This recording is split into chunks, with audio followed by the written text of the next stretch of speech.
Yeah,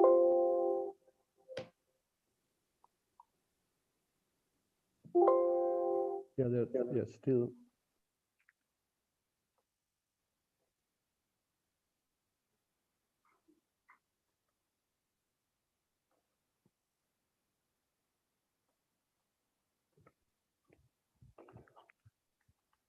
Claudia, will you be sharing your screen with slides, or are you okay?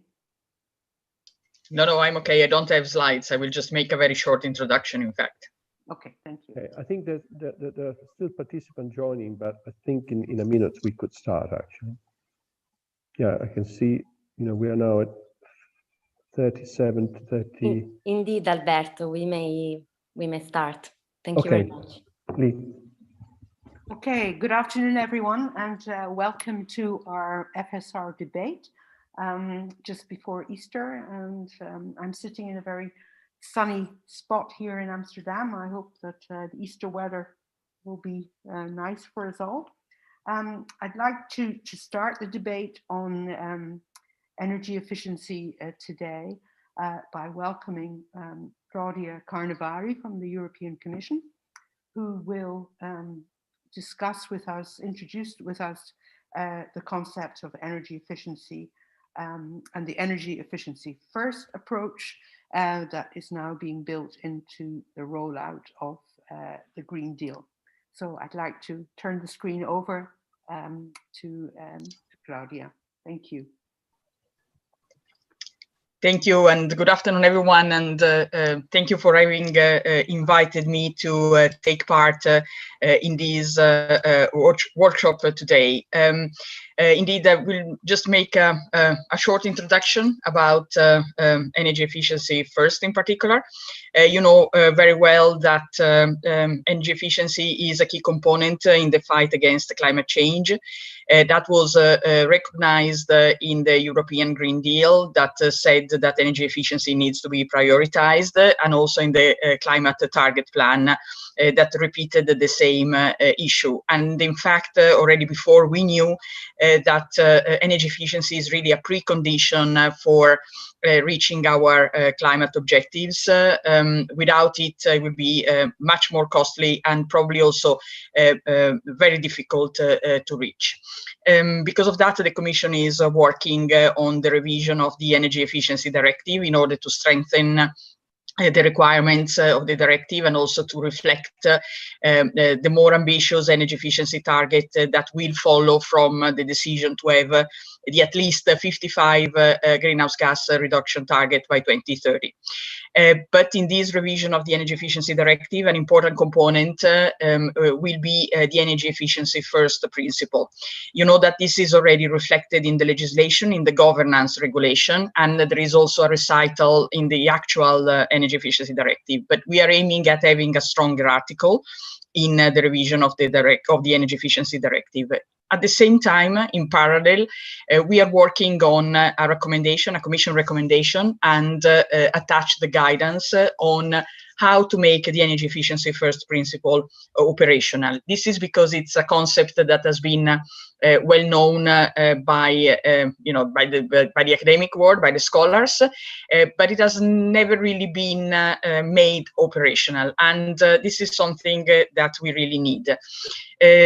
So these Commission recommendations will be adopted by June this year by the Commission as part of the Fit for 55 package. This is, the package the Commission is working upon to reach to allow the EU to reach the 55 greenhouse gas reduction target. The work has obviously already started, as you can imagine, and in fact, I don't know whether some of you participated in the two events we organized on the energy efficiency first principle, one at the end of February and one a couple of weeks ago, where we discussed the 4 working papers that we prepared expressly for those meetings, because We wanted just to check a little bit with the stakeholders, member states and industry and NGOs and the academic world, everyone, what the best approach for this concept was. So we wanted to test some ideas. And we got very good feedback. There were a lot of participants that contributed to the discussion in these 2 events, and therefore what we are doing now is to finalize the text of these guidance, and we hope that being slightly sector specific, but being also more general, it will be possible for policymakers, for legislators, for investors to apply the principle in a more concrete way. So this guidance will have some key questions that different players will have to look at and see whether they could answer, and depending on the answer, then proceed. So we hope that this will be important and useful for everyone, because the idea is not to cover only energy, but to go beyond energy to all different sectors that are energy consuming sectors. So with that, I think I will close by thanking all of you again for listening to me and for the invitation to this workshop. Thank you.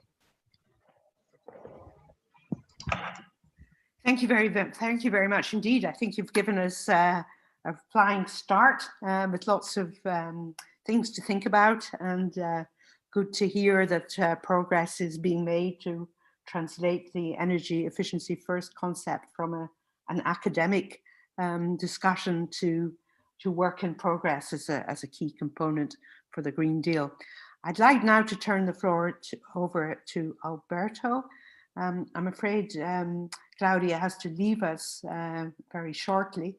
I don't think there's even time for any questions yet. I don't know if you would be able to take any. No, I don't think so. It will be difficult, but if there is one compelling question, I'm happy to still keep, because I have unfortunately another unforeseen meeting that was not organized by me that I have absolutely to attend. I said that I would have been a few minutes late, so if there is something, I'm happy to take it. If not, I apologize, but I will be happy to hear about the results of the meeting, of the workshop, in fact. It will be recorded anyway, so you can sort of listen to it if you don't have anything better to do over the Easter holidays, which I doubt. So, yeah, thank you very much for joining us, honestly, and good luck for your next meeting. Thank you very much. Thank you.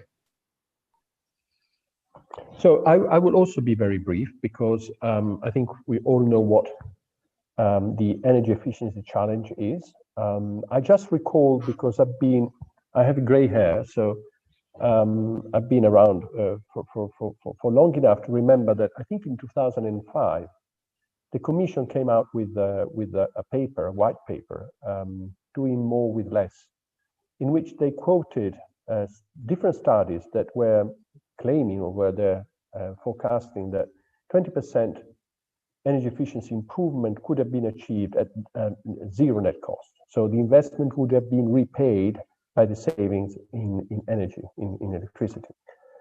Now, so this seemed, of the 20% targets for 2020, this seems to be the one, easiest to achieve, because it was at no net costs. It was just a matter of financing, and then the cost will have been recovered. And yet, despite that, and despite 2 recessions, the 2008 and then the pandemic and recession, economic downturn, this is the only one that doesn't seem to have been achieved last year. So I think the question is almost mandatory, what did go wrong? And the purpose of this workshop is to try to identify what went wrong, and not to discuss what could have gone wrong. There are different possibilities. Often, financing issues, principal agent issues are mentioned, but probably one can go beyond that. There have been some energy efficiency incentive-based schemes in some countries which have actually delivered quite good results, even though they were a bit expensive, something which seems at odds with the fact that energy efficiency should have been paid, should have paid by itself. So here is a bit of a conundrum, at least the way I see it, even though I have to admit I'm not an expert in energy efficiency, but looking at it from the regulatory perspective, it's something that could be achieved at no cost, and yet it doesn't work. So this is what it's up for today. So the two questions that Lee and I have come up with in terms of what are we trying to achieve by the end of this workshop is basically what have been the barriers which prevented the European Union to achieve its 20% target by 2020, and then how these barriers could be tackled in order to achieve the more ambitious target that Europe is setting for 2030. And I think, one of the first presentations, I think Golnush will have in her presentation, the fact that we are quite far from that target. We are still obviously far from, we're still a few percentage points away from what we should have been last year. So I don't want to spend more time, also because today we had an extra presentation, which we thought of including because it's an interesting presentation from an audit that has been carried out recently. So I will stop here. Lee, this is all I wanted to say at this stage. Thank you very much, Alberto, for an excellent introduction. You said a lot in a few words. We will now turn to our next speaker, who is from the Florence School of Regulation, and who will present to us on the topic of energy efficiency in the national energy and efficiency plans. So, Golnush, the floor is yours. You have also some slides to share. So I'd like to welcome Golnush. Thank you, Lee. Short presentation. Thank you. So this presentation today is actually a brief overview of EU energy efficiency targets and measures to reach them during the past couple of decades, basically. And well, the story of setting a specific target for energy efficiency to be reached by a specific time in the EU started with the 2020 energy and climate framework, but the efforts to reach or to improve energy efficiency was started in 2006 with the Energy Services Directive, under which the member states were required to provide their energy efficiency action plans. This was upgraded in 2012 to Energy Efficiency Directive of 2012 under the 2020 framework, within which the member states were required to provide their national 3-year energy efficiency action plans, and they were required to also provide annual progress reports to the Commission. And under this energy efficiency directive, 20% target was set for energy efficiency to be reached by 2020. Alongside this 20% of energy efficiency, other two targets were also set, as you know, the 20% share of renewables in final energy consumption, and also the 20% reduction of GHG emissions. But was this target met or not? Well, the latest available data suggests that the answer is no. As you can see, for example, for both primary energy consumption and final energy consumption, the measures are saying that they are right now at 17% with respect to the 1990 measures, which means that there are 3% away from the 2020 target. And of course, the coronavirus pandemic can affect these measures, but they are not at all attributed to the efforts that have been specifically made to reach the 2020 target. So the 3%, that lack of the 3% distance to 2020 target still remains. But these are the EU level the EU level measures, but the story is the same at the national levels. Basically, so far out of 27 member states, only 9 member states have already met their targets or they're close to meet their 2020 goals of in terms of energy efficiency, both primary and final energy consumption targets. And most of the member states are still challenging to meet their goals for 2020. So this was a brief story of what has been done. Then in 2018, we had the clean energy package approved by setting a 32.5% energy efficiency target to be met by 2030. And this target, this 32.5%, was EU level target, was at the EU level, and it was binding only at the EU level. But under the clean energy package, there were some legislations that were introduced, or some of them were revisions or amendments of the existing legislations to actually facilitate the achievement of the 2030 target of energy efficiency, including the revision of the Energy Performance in Buildings Directive and also the energy efficiency, the amending Energy Efficiency Directive of 2018. But also the new governance regulation under which the member states were required to provide their 10-year national energy and climate plans, within which they were required to provide non-binding national targets for energy efficiency, as well as, of course, share of renewables in their final energy consumption.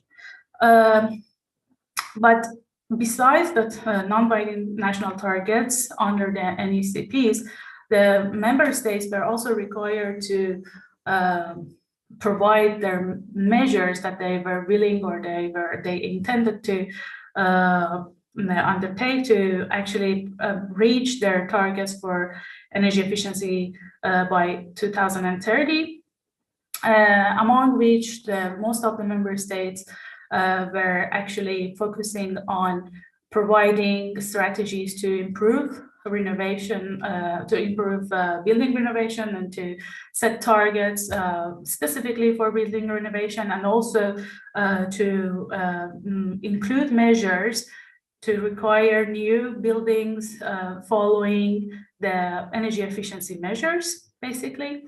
Then another important item or point that most of the member states actually pointed out in their national energy and climate plans with respect to energy efficiency, but a special attention given to the electromobility and the energy efficiency within the transport sector.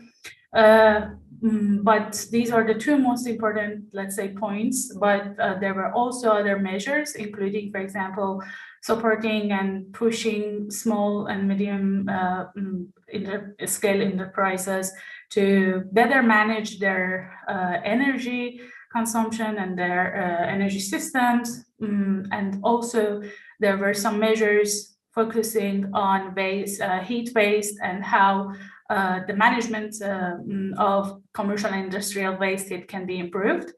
And there were also proposals for some initiatives, including those that were directed at raising awareness and education with respect to energy efficiency, both at household and private level, and the public sector. Talking about household and private level, there were also some measures that they were tackling, supporting the local energy communities with respect to managing their energy efficiency measures and improving their energy efficiency measures. So these were a brief, let's say, summary of those measures that were introduced within the NECPs to improve energy efficiency.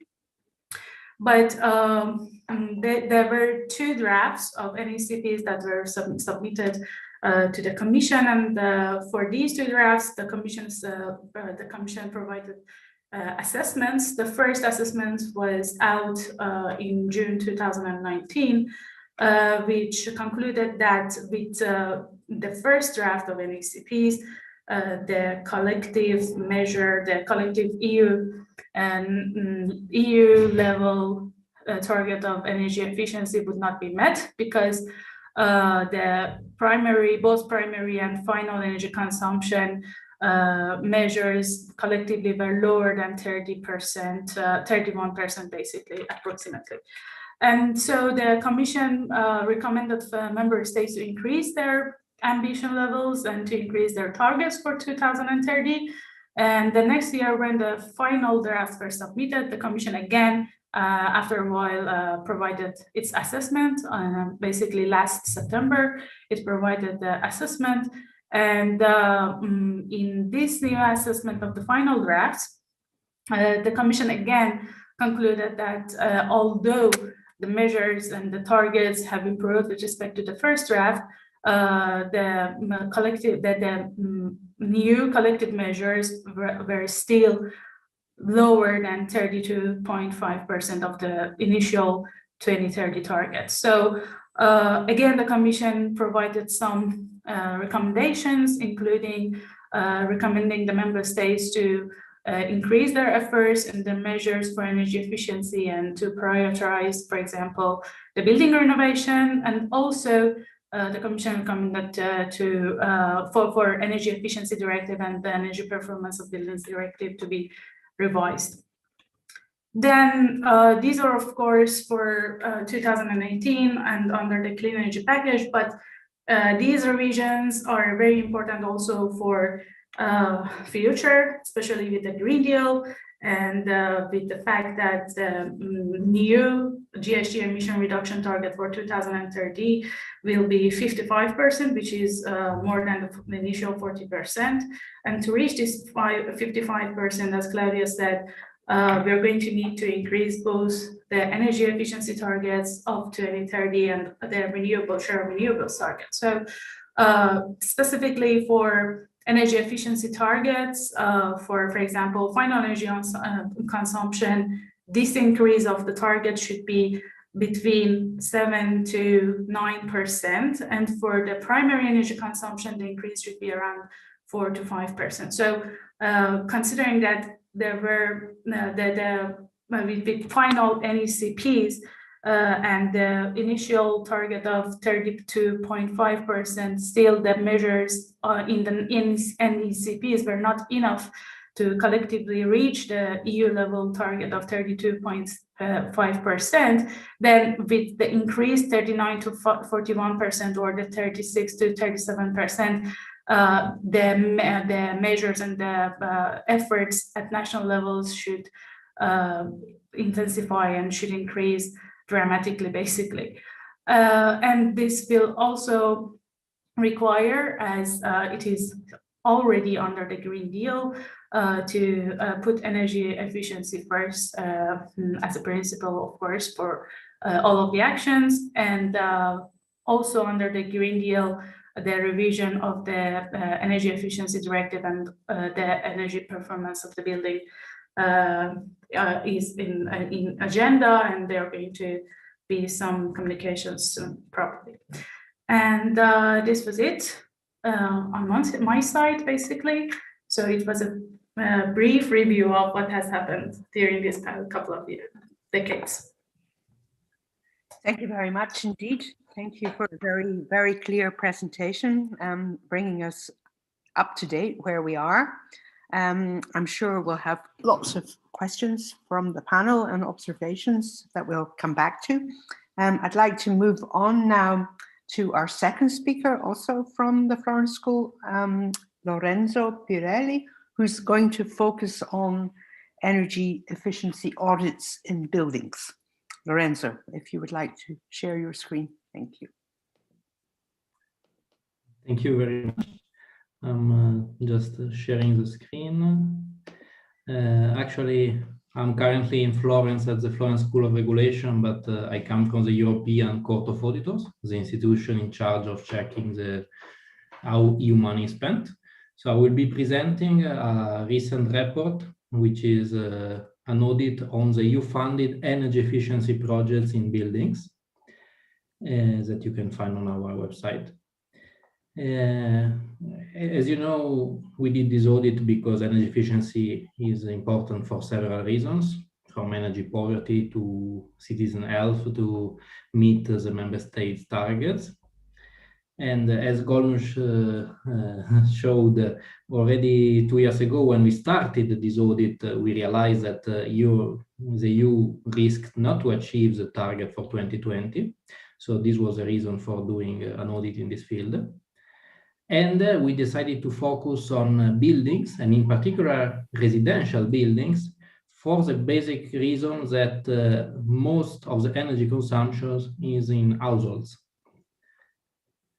In this slide, you see the 2014-2020 EU cohesion policy budget breakdown for energy efficiency investment by type of buildings. You see public buildings, residential buildings, and then companies like SMEs. We decided to focus the audit on residential buildings for the reasons explained before, and because of public buildings, we already made an audit in 2012.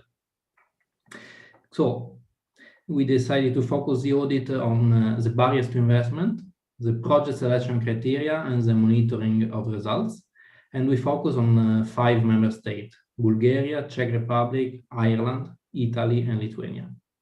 So coming back to Alberto's question, what did wrong? Why Europe didn't reach the energy efficiency target for 2020? I summarize what we found in this audit. So on the side of need assessment, we found that in many cases there were no classification of buildings by energy consumption. Sometimes EU funds were used to replace national money. And even if the barriers to investment were known, often were not really tackled. And in general, as EU, we found too many projects with 100% public aid rate, while, as Alberto said, this type of investment should at least partially pay off by themselves. On the good side, on the right side, you see that the Commission gave a lot of guidance to member states, that in some cases there were very good practices in removing barriers, like in Lithuania, they changed the law to allow a simple majority of owners of a building to renovate the entire building. And they, for example, they also modulate the public aid rate to leverage private funds. So the more energy efficiency, the more deep was the energy efficiency project, the more you get public funding, and the more you also manage to leverage private ones. So these are the two extremes. So best practice in Lithuania and best practice in Ireland and Italy, where we spent money, especially grants, with 100% public aid rate just for simple upgrades, basically replacing lights or boilers. So where there is a clear risk of that, wait, you are not doing something additional that is likely to deeply reduce energy consumption in buildings. Moving to project selection, which is the other area on which we focus the audit, we found that with EU money, in most cases, member states selected project on a simple first in, first served procedure. So without a comparative assessment of project merits. So not comparing which ones, for example, per euro invested were giving more quantity of energy saved. Also, they didn't put some ceilings on cost per energy saved. So any project was funded, and no minimum or maximum payback time. And this again, despite a good Commission guidance in this aspect, the fact that energy audits and certificates in the meanwhile became basically compulsory everywhere. And despite some member states set minimum energy rating for the buildings to achieve after the work, which is of course good, but it focuses only on the output and not on the ratio input-output. So this is a Commission guidance that we praised, and the energy audits that were well done. This slide just briefly shows that when you don't put a limit, a ceiling on the cost per unit of energy saved, you risk to finance projects with very long payback time, even 1 century sometimes, which is clearly much longer than the lifetime of the materials used. Finally, moving to the monitoring of results, the last part of our audit, we found that indicators used by the Commission and the Member States did not measure energy saved in residential buildings. As a consequence, they were not able to measure the contribution of this spending to the achievement or not of the targets. So basically, the indicator was just number of households renovated, but not how much energy we saved thanks to the EU money. So basically, our main criticism is that on the one hand, we spent 6.6 billion of public money in the last 7 years. On the other hand, we don't know how much energy we saved with EU money. And as Court of Auditor and as EU taxpayer, I think this is a big weakness. So basically, we don't have indicators measuring the efficiency of the public spending. We don't know the contribution of EU spending to the EU targets. And we also have no data on other benefits this investment should deliver, like reducing energy bills, energy poverty, improving air quality, and so on.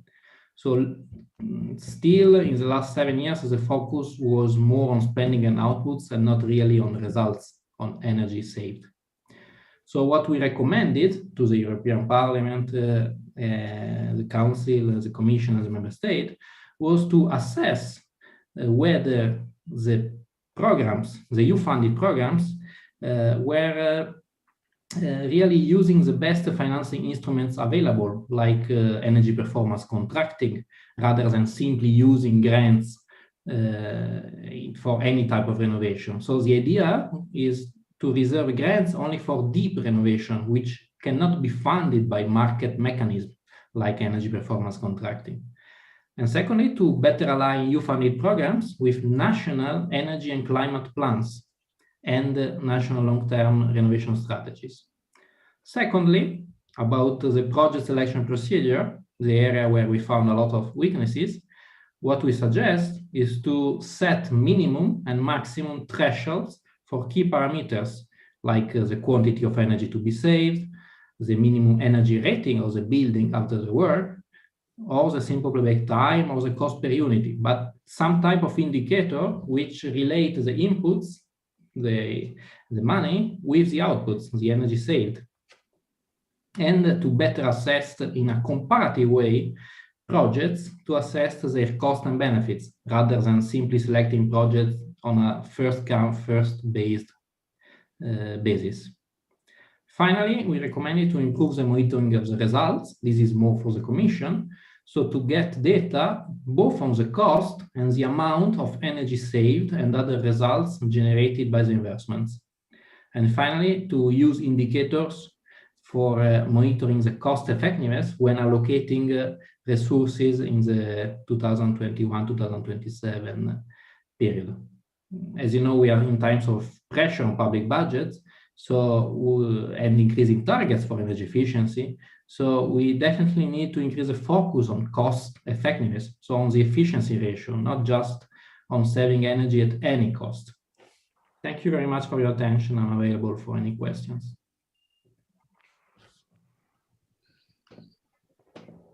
Thank you very much indeed for an excellent presentation and quite a frightening statistic that so much money has been spent without us knowing whether that has led to energy savings. So we hope that these findings will be taken on board in the subsequent revision of the legislation and how that is implemented.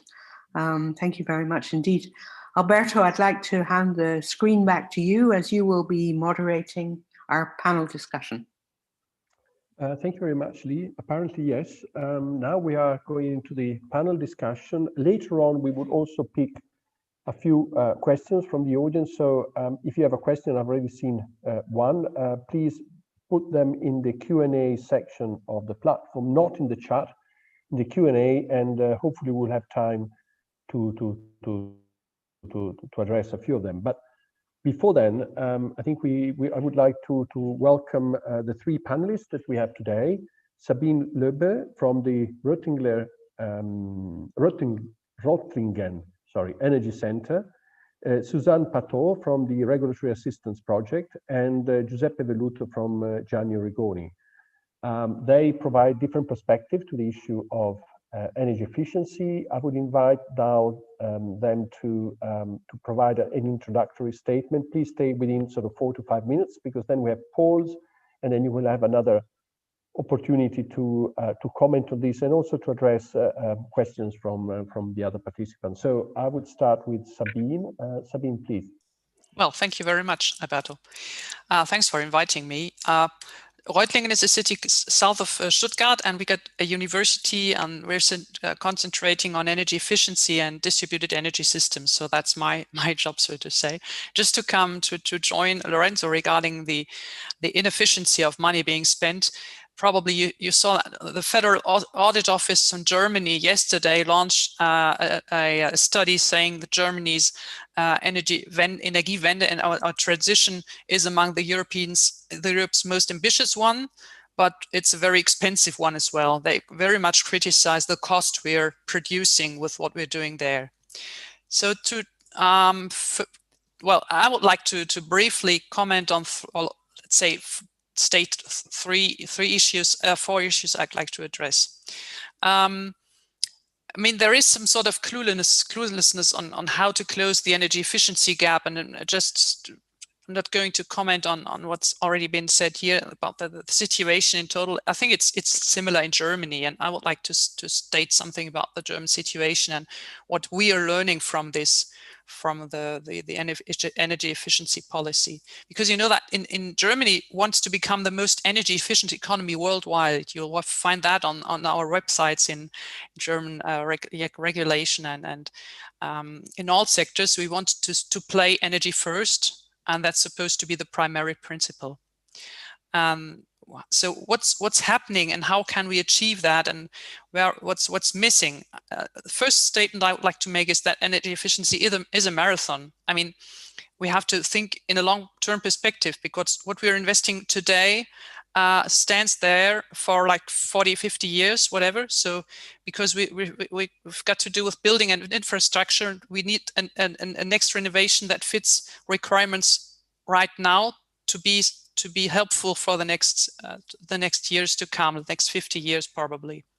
So long-term energy prices, long-term projections regarding CO2 prices and so on, that's relevant. And the next one is that we're focusing on energy being spent in buildings, but I think we need a circular economy and a product life cycle view more than in the past. So not just the heating and the energy needed, but also the energy footprint left during construction, operation, and deconstruction. Second issue I'd like to address is based on our research, because we're working a lot on energy efficiency gap closure regarding organizational and strategic issues in the industry. For a company, energy efficiency may be relevant for cost reduction or increasing productivity or differentiating from competitors or be conformed with standards and local expectations. So the more important energy efficiency is for the company's environment, the more likely they will decide for corresponding measures. This is really output of our research. So we need further sensitization to strengthen society's overall awareness for energy efficiency. That's still the case. And second, companies can decide either to invest or to reorganize or to raise awareness and to change behavior in their processes. Whatever they do, we need leadership for that to be done. We need people to decide about it, and we need awareness also within the employees for these issues. So we need more qualification and maybe sort of an anchor regarding energy efficiency as part of the education in several industry relevant job profiles. Third statement regards how to make regulation efficient and effective. I mean, in Germany, for example, we've got about 1.6 billion euros funding that's not being claimed, that it is being claimed, while we have another 2/3 that are not utilized, that are not made utilized. So, and I think it's not a lack of demand for why funds are not exploited, but it's more like the situation regarding regulatory framework. We've got 91 laws and ordinances plus amendments in the energy sector in Germany. So over time, this has resulted in a complex and multi-layered and non-transparent system. And companies, industries, individuals are not really able to screen what's relevant for them. So we need to simplify things and trim down whenever possible. So my fourth and last point would be to prioritize market-oriented principles in all this. I mean, it's the market actors that develop efficient and scalable solutions, that innovate and have ideas. And I think that policy should support this and concentrate on offering an enabling framework for entrepreneurial solutions. So maybe let's just have a CO2 pricing element, which is very, very powerful one, if well played for, and eliminate contradictory instruments like taxation, funding, or whatever. So these are, in very brief, my four primary points to well, maybe enhance the discussion. Thank you. Well, thank you very much, Sabine. Thank you also for pointing out some frictions, apparently, you know, in the energy efficiency game. Later on, the pause will be on the linking between carbon emission reductions and energy efficiency. But now I would like to turn to Susanna from the Regulatory Assistance Project. Susanna, thanks a lot for joining us. Please, could you provide your opening statement on this panel, please? Yes, thanks very much, Alberto. I feel very privileged and happy to join you in this discussion today from a small town from the northeast of Hungary. I was a bit puzzled by the agenda because the title said that this discussion will be about efficiency first, but then the text and the introductory statements were more about end-use energy efficiency and how far we are from the 2020 target, because we still don't know yet. We don't have the final data. How far are we from the 2030 target in terms of final and primary energy use? So I decided to try to cut through the Gordian knot and talk a bit about both. So I have a few points on both. The first one, we already seen from Gornu's presentation that we really have high ambitions, and the national ambitions, they don't scale up to the EU ambition. That's a problem in itself. But there are even more worrying signs. If you have a look at the past 10 years, let's say, what happened and what was the impact of energy efficiency policies, and you have a look at the decomposition analysis of the Odyssey and Muir team, you will see that if you clear final energy use from sectoral effect and activity and weather, the impact of energy efficiency policies has a gradually smaller impact. So that's very worrying, especially knowing the ambitions we have. So I think it's quite clear that the policy signals are not strong enough. So we have to do something with that. And of course, now there is a lot of political and policy discussions about extending the ETS to the building sector. The building sector is a big chunk in this discussion. And of course, carbon pricing is a very important thing because it alters behavior. But I don't think it's like a one-off tool. So we have to think carefully when applying this, especially considering that the elasticity of demand of households and various consumers is very different. So there is a risk of social impact. If you have a high carbon price, that would in fact trigger some behavior change. So one thing is the behavior effect of carbon price, which is a welcome thing. The other thing is how we use the revenues, because the revenues can trigger much more behavior change than the prices in themselves, especially in those vulnerable households. And I'm from Central and Eastern Europe. There are lots of vulnerable households here, but also in the other parts of Europe, there are lots of vulnerable households. And this whole transition is built on these households. So the political support is very important from the consumers, and we should not risk losing this political support. So we have to think about that as well. So all in all, what I want to say with the ETS, about the ETS, is it's not something of a tool that would solve everything. And the Article 7, which is now the central tool, I think it should remain the central tool. And there are lots of problems with that we should try to tackle. And it should go hand in hand with carbon pricing. And some analyses show that if we want to reach the 55%, we have to double the annual savings requirement of Article 7, double. So that's a considerable change. And we have to make sure that it's actually implemented. So there are no savings just on the paper, because that's the case now sometimes with many countries, I think.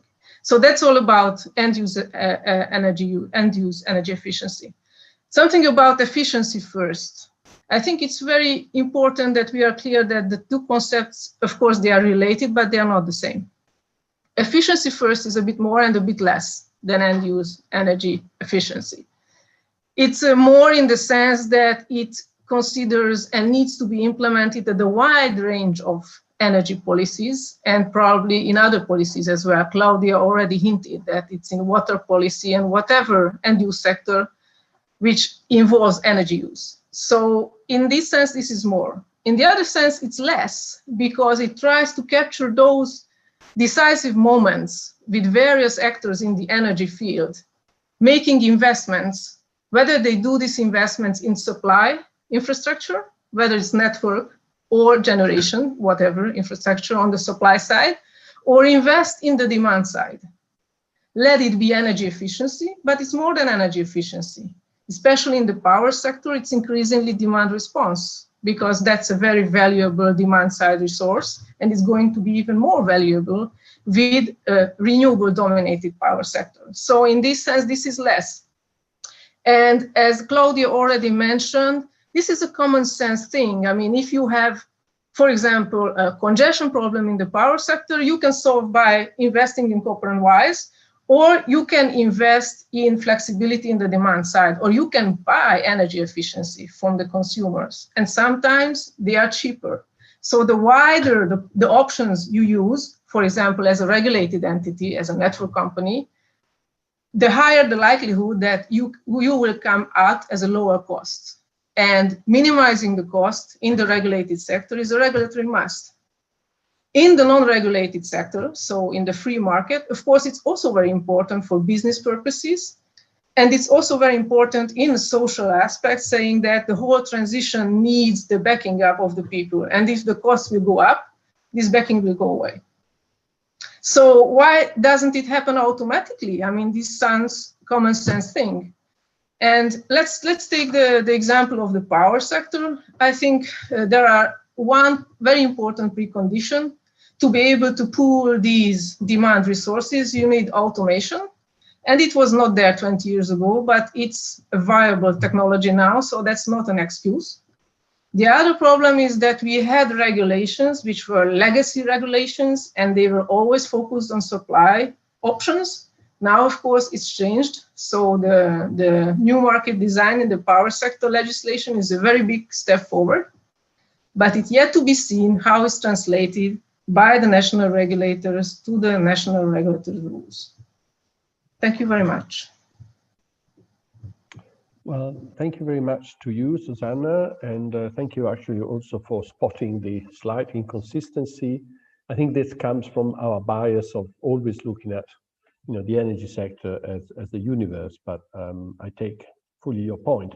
Finally, Giuseppe Velluto from Genio Rigore. Giuseppe? Thank you, Alberto. Thank you, everyone. The idea of this few minutes words that I would be giving is try to focus on Alberto introduction. What went wrong? Coming from a country, one of those countries who did better than others. In Italy, the targets were almost met, but the challenge is still difficult to face. I've been working since 10 years in the energy efficiency sector as a lawyer, so not a technician, of course, and not an economist, but and focusing in particular on buildings, residential and public buildings, where clearly I understand the real challenge, at least as far as end use of energy still is, it being more than 40% of final energy uses in Europe. It being, according to the data of the EU Commission, sector whereby more than 75% of existing buildings across the EU countries are still inefficient, heavy inefficient in most cases, and in any case inefficient in others. And where the key difficulties that I had the experience to face are clearly the size of scalability of energy efficiency projects. Clearly, this is a crucial point in residential buildings. The decision-making process. Very happy to learn that in certain jurisdiction, Lithuania, they decided to simplify the decision-making process in plurality of owners' buildings, which is a typical case of lock-up in approving projects for innovation, for deep innovation in particular of buildings, and losing the time windows of the first come first served regulation policies on subsidies. Of course, the other very critical point that I had to face is the technical and economic capacity and skills of the clients in residential and in public as well, with a clear asymmetric relationship between the clients and the contractors of energy performance contracting or in public sector PPPs aimed at innovating the public building portfolio. And everything, of course, is related and and boosted by the real building sector problem, which is, of course, the very long payback of the deep innovation energy efficiency projects, which is the reason why also in a successful country as Italy, most of interventions in residential has been focused on replacing technology, changing lighting system to LED or more efficient heating systems, but still with the technical lifetime, which not even go beyond the 2030 deadline. And this, of course, brings to the critical issue, which is common to public and residential and household sector, which is the cost of funding of these interventions. Typically, when you go for a deep renovation of buildings, which is a long-standing energy efficiency measure, which ensures savings beyond the technical life of the technology you adopted. Clearly, the cost of capital, the amount of capital and the relevant cost for households and for the public sector becomes the real concern. With a payback of more than 30 years, it is almost impossible to attract even on sizable projects third-party financing, though the market is very liquid and very hungry of long-term investment in the energy efficiency sector, or for households, of course, too expensive because the cost of capital of an household with a payback of this duration is somehow, in case of household poverty, difficult to afford. On many of these critical points where most of the countries failed or faced difficulties, we experienced the key role of public sector, also in terms of example, because the public sector is by definition an aggregator. So size of project is can be easily overruled by aggregating public entities, which happened in Italy also in the framework of EU subsidized programs like Elena or Jessica. Many of you are familiar with. The public sector is not necessarily a good payer in terms of timing, but a good payer in terms of merit of credit. Therefore, the cost of funding, both because of the size due to the aggregation and the merit of credit of the client, has been decreasing significantly. The technical capacity of the public sector still, unless we are looking at the Berlin municipality, which was the first Elena in Europe, as far as I remember, or larger cities, is still poor. Resources available to public entities to obtain high quality advisory are non-sufficient. And in this respect, the EU programs like Elena have proven to be very successful with a good results in terms of leverage of the cost of technical assistance paid and the amount of the investments made. Still, I believe that there is something wrong in those EU programs, because I don't think it's a good indicator, the amount of investments made, to measure the leverage of the cost of the public money spent in technical assistance, because all projects should focus on savings rather than cost of measures to make savings.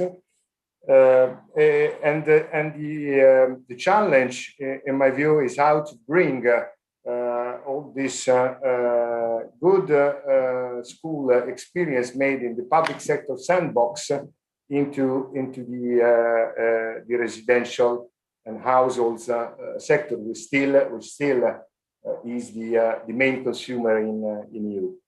And I would leave the rest of the time to the questions and the debate.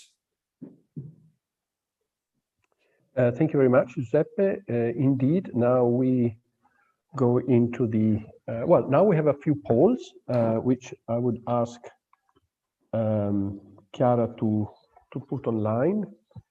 We actually, well, it's just also to allow our participants to join us in discussions. There are a number of questions that have come, and after the polls, I will ask our panelists and other speakers to also address some of these questions. But Chiara, could you put the first poll up? Okay. The first one is about the past. I have to apologize. There is a small typo. You know, we've seen the EU has not achieved the 20% target for 2020. What do you think was the main reason for this failure? Is it insufficient focus of policymakers? Insufficient funding of the measures? Badly designed support mechanisms? Is it for the type of issues like principal agent type issues? or do you think it's something else and none of what is mentioned above? You can vote. Unfortunately or fortunately, panelists and speakers cannot vote, but everybody else can vote. And if you can express you have to choose one, and the reason why.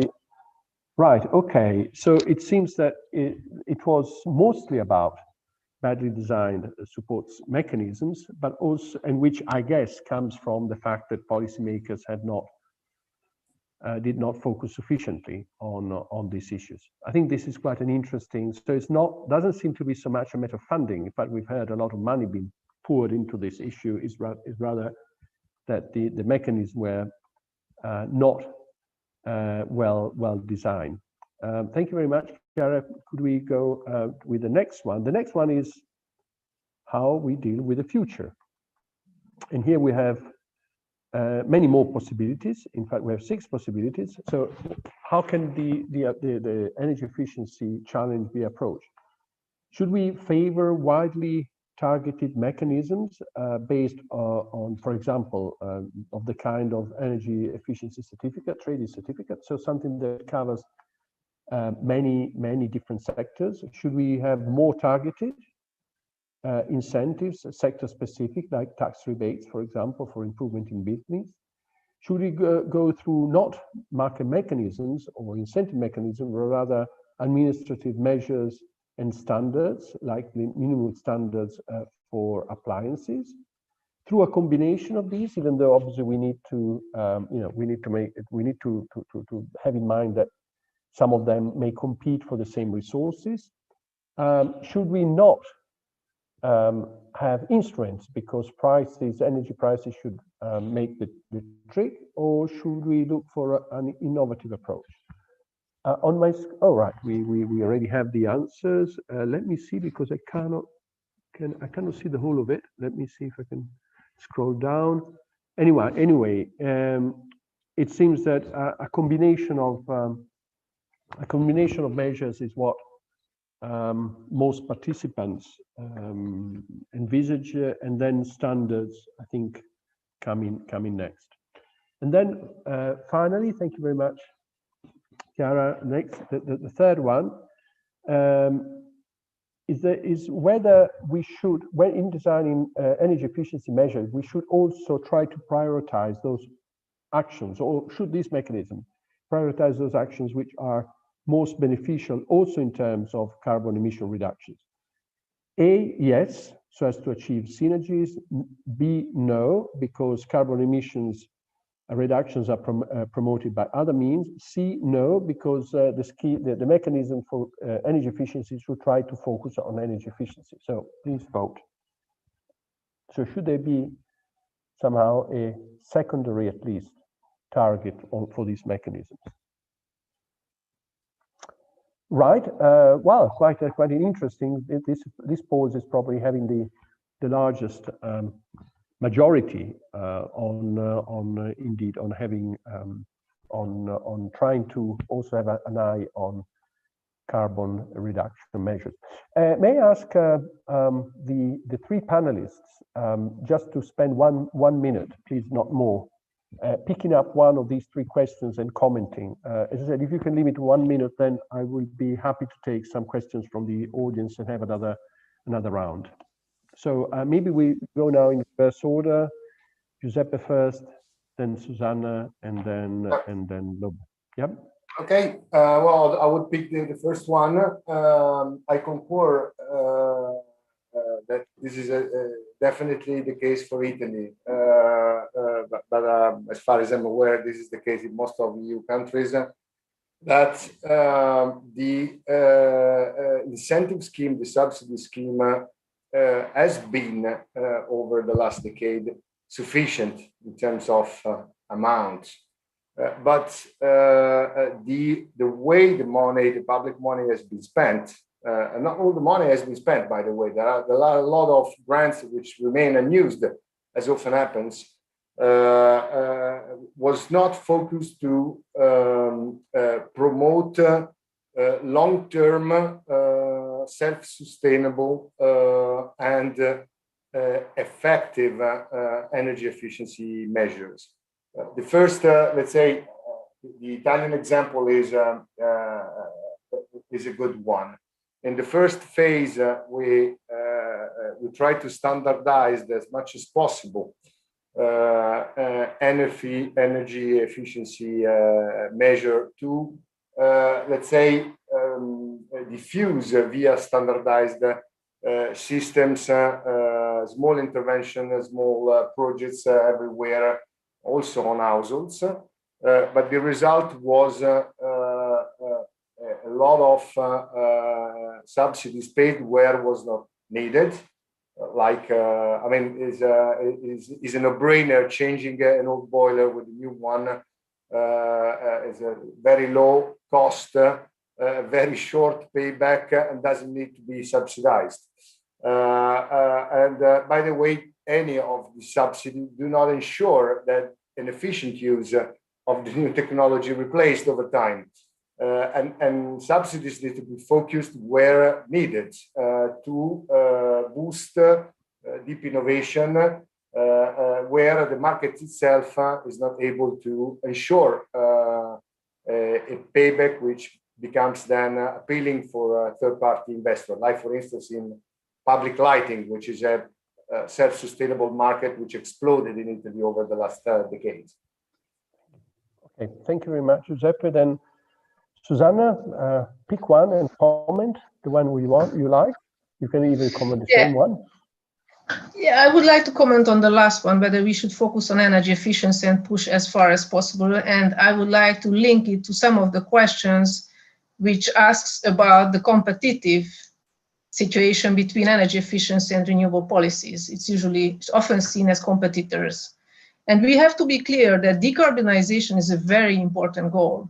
And now it's in the focus, but that's not a single goal. So there are lots of benefits for energy efficiency and renewables, which are different, going beyond simply CO2 reduction. Just think about households. You can have lots of PVs. You can put a lot of PVs on the rooftop, or you can invest the same money in renovating, let's say, the building envelope.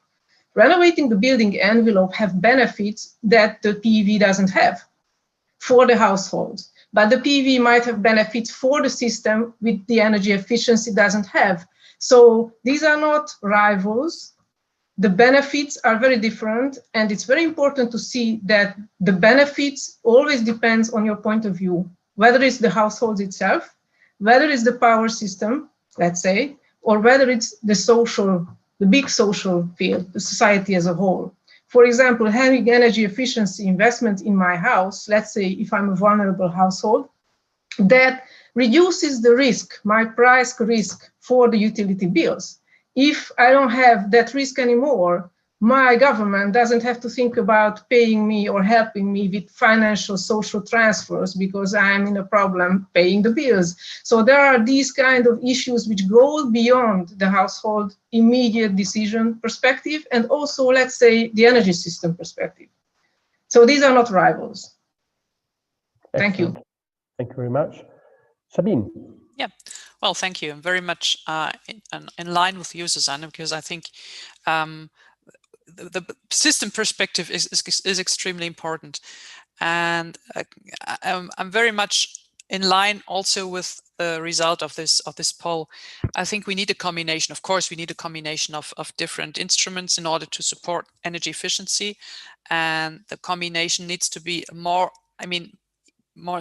needs to be simplified and clear and non-contradictory. And I think this is the most important problem we are facing right now, especially in systems where in nations or in companies where regulation does have a lot of history and a lot of regulation that contradicts what we're trying to achieve right now.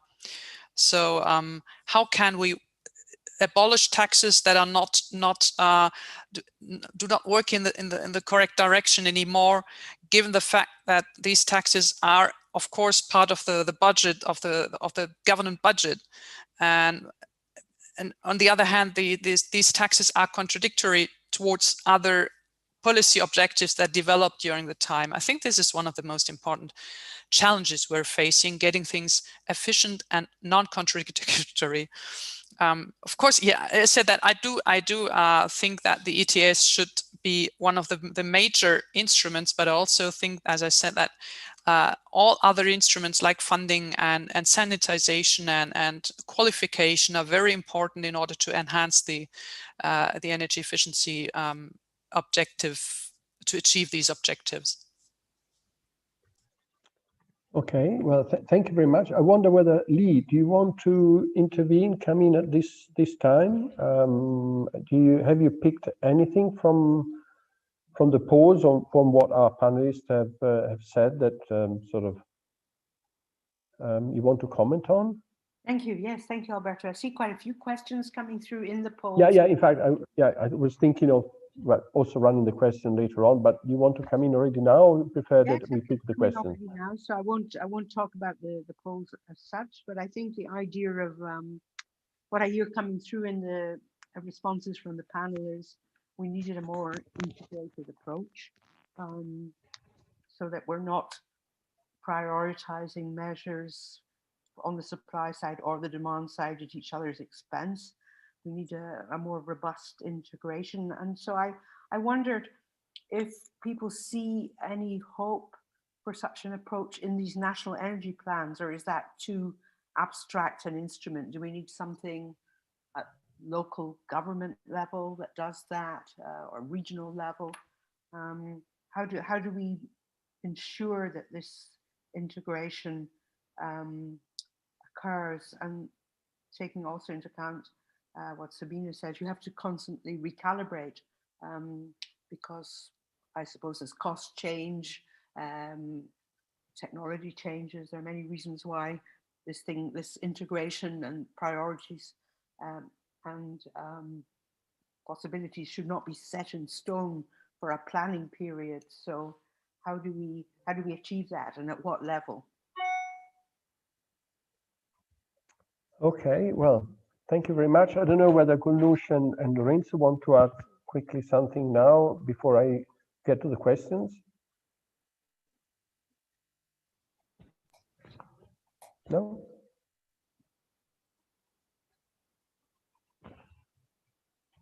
No? Okay, so sorry, can you hear me? Yeah, go ahead to the questions for me. Okay. No, I mean, there are a number of questions. I'm not sure we'll have time to deal with all of them, but I think there were, maybe I can pick up two themes, as far, at least the way in which I understand them. One is the relationship between energy efficiency and networks, because in the revision of the TENI regulation, there is reference to energy efficiency first principle as well. What would you say that this is about? Is it just a matter of defining the scenarios in which the network should be developed, or is it also a matter of energy efficiency in the network business? And there was a related question about, what does it mean energy efficiency when most of the policy or the action is actually on the supply side. That is one aspect. So the interrelation between networks and energy efficiency. And the second aspect is the interrelation between renewables, the penetration of renewables, and energy efficiency. Would the energy efficiency importance of energy efficiency decrease with a greater penetration of renewables, or would it still be important to save energy, even though the carbon footprint, the carbon efficiency would obviously increase by the greater penetration of renewables? Perhaps we can start with these two themes. So efficiency in networks and efficiency in renewables.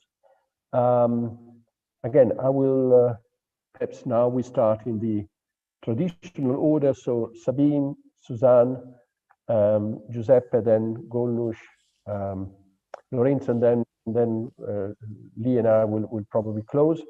Again, if you could keep your feedback to really 1.5 to 2 minutes. And you can pick each of these you want. Okay, so what comes to my mind when you ask these questions about where to address energy efficiency is one of the discussions we're having internally, and it's a researcher in our group who well stated or declared that, because we're working on the question of how can we institutionalize energy efficiency in organizations quite in general. And so he said, okay, energy efficiency needs to become as usual and as self-understanding and applicable as toothbrushing. I mean, you brush your tooth every day and you don't think about it every day. Is it good to, do I want to? Or accountability. I mean, we know how to do accounting in companies, and we don't question that anymore. So that would be an ideal goal, or whatever, how to put it. And I think this question of how to be energy efficient or resource efficient or whatever, that will stay wherever you look at. If you look at the networks or the renewables or whatever. Now, but of course, your question was about more concrete. And I think that energy efficiency in the network, of course, it's different. Are you targeting the gas networks? Talking about hydrogen, probably. You're talking about electricity networks or heating networks.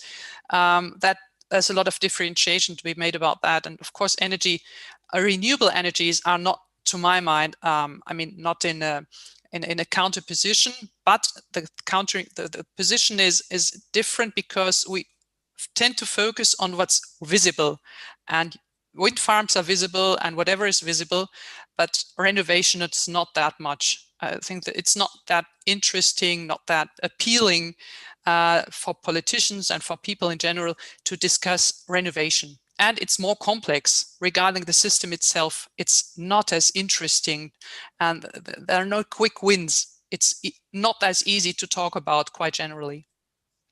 Okay. Thank you very much. Sabine, Susanna. Yeah, there was a question, how can you make a level playing field with supply and demand if the suppliers who are making the decision on the infrastructure? Well, I think it's very important to differentiate in two dimensions. One is the EU, one is the nation state, the member states. And the other one is the regulated actors and the market actors. For the regulated actors, I think it's very clear that, and the TSOs are regulated actors, that it's the national regulation, of course, directed by the EU legislation, which is already there. It's the national legislation that have to make sure that demand options are considered. So it's just a regulatory shift. Of course, it's very difficult to force DSOs and TSOs to consider them, but now they are forced because they have to include them in their development plans. That's one thing. But the question remains how to do that. How do you compare not one substation to the other, but how do you actually compare the option of having a substation and a new wire to, let's say, procure flexibility or energy efficiency for thousands of households? That's a very difficult task for the companies and for the regulator as well. The other thing for the market actors and about the network companies, the big problem is that they don't have an incentive to do that because they are paid through the capex.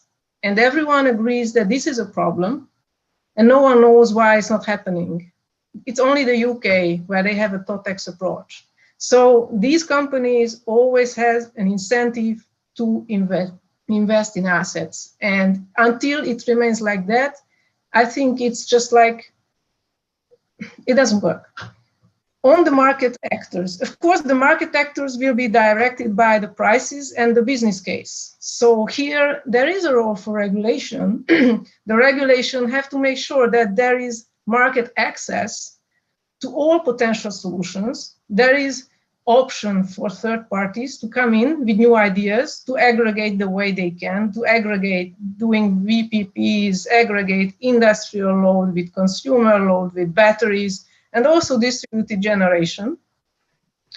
And if the regulation can provide this level playing field, the actors will come up and the actors will move and things will happen. And we already see in many member states that it's already happening. So, and about the 10E, of course, these large assets they are very important because they are long-term assets and they have the risk of becoming stranded, and it will cost a lot for the European consumer. And of course, it's very different for gas and power and hydrogen. I think for gas, it's almost clear, at least for me, that we shouldn't invest in gas transmission anymore. Also, the power transmissions, well, recent study shows that the welfare effect was not that big. But if you just have a look at how decision is made on 10E, you have gas, electricity, and you have, for example, smart grids. Smart grids are non-wire solution for the power sector. They should be competing with each other. So just in the process of decision making, they are still separated. So this shows that, you know, this problem is not solved. And even at the distribution level, I think the question is very different for power and for gas. I don't know about hydrogen. But for power, we have to invest a lot. We have to change the network. And it's very important that what we have, we use well. For gas, I think the question is how we close down the gas networks soon. Thank you. Sorry. Thanks a lot, Susanna. Giuseppe, 2 minutes, really. I believe that RES and energy efficiency have been for too long, separate industries, even competing industries, at least at the level of the debt and equity capital markets, diverting investments into one sector or to the other. Whereas clearly the new EU targets can be only reached via a combination of the two, along with the concept of distributed generation, which then leads to the other point. This can only happen with a complete review of the interaction between energy efficient households, basically, but this is not any longer an issue for industrial uses, and grids, which must become smart and designed to serve energy efficiency, because you cannot ask households to design their buildings in an efficient way to serve the networks. So the answer to both questions is definitely yes. Thank you very much, Giuseppe. Golnush and Lorenzo, do you want to? We have sort of 4 or 5 minutes to go, and you want to add something? Yeah, I will be fast. I just have a very minor remark, because I think that the fact that we will have an interaction between renewables, energy efficiency, and also networks will fall under the new concept and the new strategy by the EU, which is the energy system integration. And I completely agree with Susanna, and I think they don't actually have any, let's say, they're compatible with each other, both going after renewables and the share of renewables target, and also improving the networks. It's going to be very difficult, and it raises lots of questions. But the concept itself, for example, for energy system integration, as it has been proposed by the Commission, if it is implemented as it is proposed, it will probably bring some energy efficiency gains as well, as the core is to reduce excess of energy that is being curtailed, renewable energy that is being curtailed, or using the waste of heat, and the heat waste basically in industrial and commercial applications. So everything is there, but the question still remains how it's going to be implemented, and what are the regulatory side of it and the policy side of it, basically. That's it. Thank you, Golnush. Thank you, Golnush. Lorenzo, anything to add? Very quickly, I would like to pick just as a question in the chat from Anne Utman, who is asking whether EU rules on state aid should impose more conditions on measurement of effective savings. and proportionality with the aid or with savings. I would like just to highlight that, yes, I strongly believe that there should be a proportion between the aid and the savings in order to maximize the incentive effect. And secondly, on measurements of results, I think that energy efficiency is really the perfect field for putting in practice the slogan of the Commission, paying for results. It's a field in which you can measure the results at project level. So to simplify things and create market mechanisms and so on, you just need to pay for the results and simplify procedure. So cutting red tape and bureaucracy and focusing really on the energy saved. Thank you, Lorenzo. Lee, I think we are getting to close to the close. What's your take of what you heard today? Thank you very much. Well, as I say, I was very surprised by Lorenzo's statistics about the amount of how little we know about how the money is being spent. And I think also, of course, we do know there's a lot of money out there that isn't taken up yet, and yet there are so many possibilities. And that still seems to me something we have to understand better, why that money is not being taken up. But I think, as was just pointed out, the bureaucracy is phenomenal. Anyone who's worked with Jessica, I think, knows that it's extraordinarily complex. So there's a great deal to be done in bureaucratic efficiency and planning efficiency to achieve energy efficiency, I think, is my take. Thank you very much. I think we are now coming to the end. I don't try to conclude, because this is too vast a subject to draw any conclusion after an hour and a half of discussion. It is clear, at least this is my takeaway, that we haven't yet found the golden rule to try to promote energy efficiency. I think what Lorenzo presented is actually quite, I agree with Lee, quite stunning. The fact that not only we're not sure that we're spending the money well, but we're not even sure what we're spending the money on. We're not even measuring what's happening. It's true that this is probably, you need a baseline scenario. You need to have the counterfactual, which, it's not the same when it comes to greenhouse gas reductions, but still, or renewable penetration, but still, something that 16 years ago seemed to be easy peasy, today, it's still haunting us. So I think it would be interesting to see what what measures the Commission would put in place. We have experience with measures. We have a lot of experience with measures, possibly some of them or many of them badly designed. So at least I think we know what should not be done, which is not necessarily, giving all the indications of what needs to be done.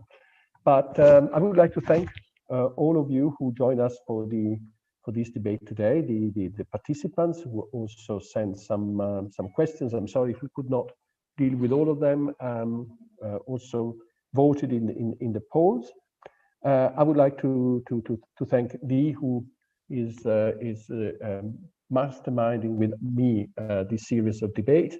The next one will be in 4 weeks' time, and you will be you will find it advertised in a couple of weeks. I would like to thank Sabine, Susanna, and Giuseppe for sharing their views. Golnush and Lorenzo, Claudia beforehand, who had to leave. And well, I guess the last thing I would like to say is Happy Easter, and thanks a lot to Chiara. She's behind the scenes, and without her, nothing of this would have happened. So thanks a lot to her, and Happy Easter, and see you next month. But follow us on the many social media and our website, because there are events every Wednesday